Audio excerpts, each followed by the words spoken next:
السلام علیکم خوږو اوریدونکو او کتونکو راځئ چې خپل کشران په متل پوه کړو او د پښتو ژبې په خدمت کې خپله برخه واچو او متل ژوندی وساتو. متل د نورو ژبو په شان د پښتو ژبې یو عظیمه سرمایه ده.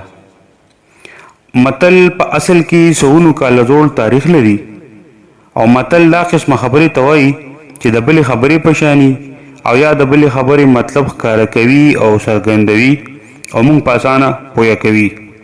بلکې دا هم ویلی کېږي چې متل اوږده قصه په لنډو ټکو کې بیانوي.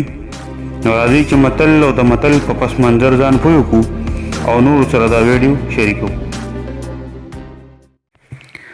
متل دی چې اس د خرو په ډله خر شي.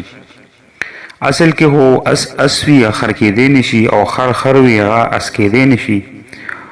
خو هوښیارانو په دې متل کې دې خبرې طرف ته اشاره کړې ده چې ګنې کم محفل او کم مجلس کې ته کښېنې، یعنې که ته د نیکانو، د پوهانو، د با اخلاقو، د علما کرامو په مجلس کې کښېنې، ته به د هغوی د رنګ نه رنګ کېږي او ته به د هغې مجلس اثر اخلي.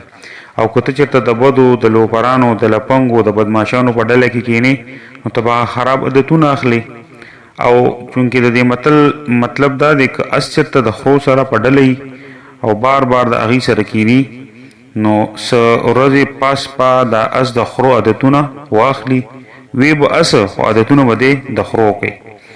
او ذهن له مې یو بل متل هم راغی، ډېر مشهور دی، وایي چې د درنو سره درون او د سپکو سره سپک یادېږي.